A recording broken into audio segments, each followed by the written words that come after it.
Assalamualaikum warahmatullahi wabarakatuh. Perkenalkan, nama saya Nurul Aisyah dengan NIM 2482130076 dari kelas 3C. Baik, di sini saya akan menjelaskan tentang tantangan dan prospek ekonomi Islam global.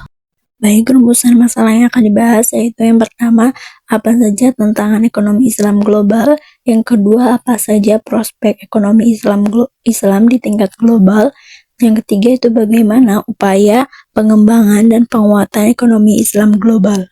Yang pertama itu tantangan ekonomi Islam global. Yang pertama itu ada ketidakseragaman regulasi, standar, dan fatwa syariah. Nah, ekonomi Islam ini berkembang di banyak negara, tetapi belum memiliki standar syariah global yang seragam. Akibatnya itu muncul perbedaan fatwa pada akad tertentu yang menimbulkan ketidakpastian hukum dan menghambat investasi lintas negara. Selain itu juga banyak negara juga belum memiliki regulasi keuangan syariah yang komprehensif, sehingga penerapannya masih berbeda-beda antar lembaga. Yang kedua itu ada rendahnya literasi ekonomi syariah dan keterbatasan SDM ahli syariah. Nah, salah satu hambatan utama yaitu rendahnya pemahaman masyarakat terhadap konsep ekonomi Islam, sehingga banyak memiliki produk syariah hanya karena label, bukan mekanismenya. Nah, selain itu juga jumlah tenaga profesional seperti ahli dan auditor syariah masih terbatas, sehingga inovasi produk berjalan lambat dan risiko ketidaksesuaian dengan syariah meningkat. Yang ketiga itu ada dominasi sistem ekonomi konvensional dan struktur pasar yang tidak mendukung. Ekonomi Islam masih menghadapi tantangan besar karena pasar global telah lama dikuasai sistem konvensional yang tidak dirancang untuk prinsip syariah, seperti larangan riba dan penerapan bagi hasil. Banyak instrumen keuangan global juga tidak sesuai syariah, sehingga lembaga keuangan syariah sulit bersaing di pasar internasional yang sangat kompetitif dan liquid. Selanjutnya itu ada inovasi produk syariah masih terbatas dan kurang kompetitif. Nah, bank syariah masih dominan menggunakan murabahah karena akad bagi hasil lebih berisiko dan kompleks. Produk perlu lebih kompetitif, sederhana, efisien, dan tetap sesuai syariah.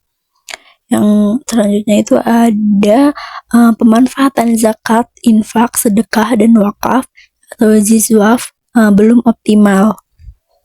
Nah, potensi zakat, infak, sedekah, dan wakaf besar, namun pengelolaan masih tradisional, kurang transparan, dan belum terintegrasi dengan program pemerintah. Selanjutnya itu ada adaptasi teknologi dan digitalisasi dalam sistem syariah, yaitu lembaga syariah tertinggal dalam digitalisasi seperti vintage, AI, blockchain. Nah, tantangan ini meliputi integrasi akar syariah di platform digital, kepatuhan syariah, keamanan, dan persaingan dengan vintage konvensional. Selanjutnya ada prospek ekonomi Islam di tingkat global.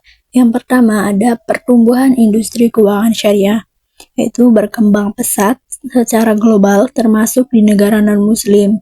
Nah, dinilai lebih etis, stabil, dan transparan, itu didukung oleh bank syariah, investasi syariah, dan sukuk untuk pembiayaan infrastruktur. Yang kedua itu ada perkembangan pasar halal global, yaitu industri halal bernilai triliunan dolar, mencakup makanan hingga pariwisata. Permintaan datang dari muslim dan non-muslim dengan prospek pertumbuhan yang terus meningkat. Yang ketiga yaitu ada digitalisasi dan vintage syariah, yaitu perkembangan teknologi digital memberikan peluang besar bagi ekonomi Islam. Vintage syariah seperti P2P, pembiayaan, dompet digital, dan platform investasi syariah mampu memperluas akses keuangan bagi masyarakat yang belum terjangkau bank. Nah, selain itu, vintage syariah juga berpotensi untuk berkembang secara global karena berbasis teknologi dan sesuai prinsip syariah. Yang keempat itu ada penguatan pasar modal syariah, yaitu pasar modal syariah semakin diminati investor karena menawarkan instrumen yang etis dan relatif stabil, seperti saham syariah dan sukuk.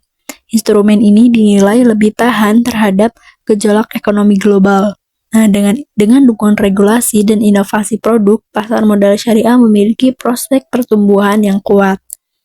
Yang kelima yaitu ada peningkatan kolaborasi internasional, yaitu negara-negara anggota OIC itu semakin aktif bekerja sama dengan bidang perdagangan, yaitu investasi dan keuangan syariah.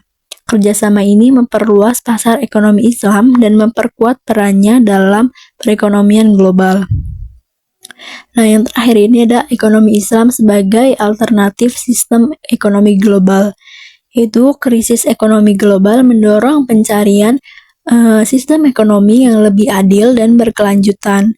Ekonomi Islam ini menawarkan prinsip keadilan, pemerataan, dan keberlanjutan sehingga berpotensi menjadi alternatif sistem ekonomi global. Selanjutnya itu upaya pengembangan dan penguatan ekonomi Islam. Nah, Indonesia ini mendorong pengembangan ekonomi Islam melalui Master Plan Ekonomi dan Keuangan Syariah Indonesia. Ini memiliki 4 strategi utama. Yang pertama itu penguatan halal value chain, yaitu strategi ini bertujuan untuk meningkatkan daya saing produk halal Indonesia melalui penguatan rantai pasok halal. Implementasinya dilakukan dengan pembentukan halal hub dan pengembangan kawasan industri halal oleh Knex. Nah, jadi sehingga produk halal Indonesia mampu bersaing di pasar global. Yang kedua itu strategi kedua itu ada penguatan sektor keuangan syariah. Meksi juga menekankan penguatan permodalan dan aset keuangan syariah yang dituangkan dalam Master Plan Arsitektur Keuangan Syariah Indonesia (MAKSI). Nah, fokusnya ini untuk mendorong perbankan syariah agar mampu membiayai proyek-proyek besar saat ini. Kinerja perbankan syariah menunjukkan pertumbuhan positif dengan total aset mendekati 500 triliun. Terus strategi yang ketiga itu penguatan UMKM syariah. Nah, UMKM ini diposisikan sebagai penggerak utama dalam rantai nilai produk halal. Nah, KNKS ini berperan meningkatkan literasi dan edukasi pembiayaan syariah serta mendorong UMKM tidak hanya meningkatkan kualitas produk, tapi juga memiliki sertifikat halal untuk memperluas akses pasar. Strategi yang keempat ini ada pemanfaat ekonomi digital, yaitu strategi terakhir itu untuk pengembangan ekonomi digital dengan membangun infrastruktur dan teknologi pendukung. Nah, digitalisasi diharapkan membuat perbankan dan ekonomi syariah lebih modern, efisien, dan mampu menjawab tantangan perkembangan global. Selanjutnya ada upaya penguatan ekonomi Islam. Yang pertama ini ada literasi dan inklusi syariah, yaitu peningkatan pemahaman masyarakat melalui edukasi, kurikulum ekonomi syariah, dan kampanye kesadaran halal. Yang kedua itu ada kolaborasi multi pihak, yaitu sinergi antara pemerintah, regulator, akademisi, pelaku usaha, dan lembaga keagamaan untuk penguatan ekosistem syariah. Yang ketiga itu ada inovasi dan digitalisasi, itu pengembangan layanan keuangan syariah dan industri halal berbasis teknologi agar lebih efisien dan menjangkau generasi muda. Yang keempat itu penguatan regulasi, yaitu harmonisasi standar halal, kepastian hukum, dan kebijakan yang mendukung investasi syariah.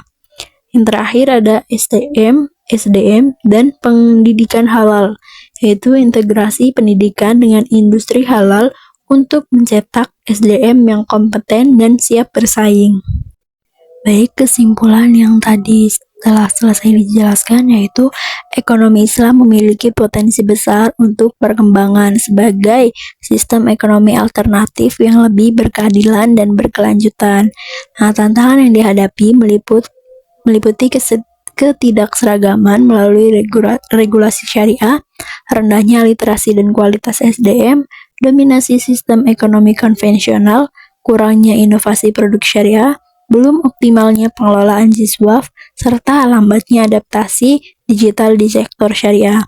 Namun, di balik tantangan tersebut terdapat prospek yang sangat menjanjikan, yaitu pertumbuhan industri keuangan syariah, pasar global halal, digitalisasi ekonomi syariah, penguatan pasar modal syariah, serta meningkatnya kerjasama antar negara muslim menjadi peluang besar bagi ekonomi Islam untuk mengambil peran strategis di tingkat global.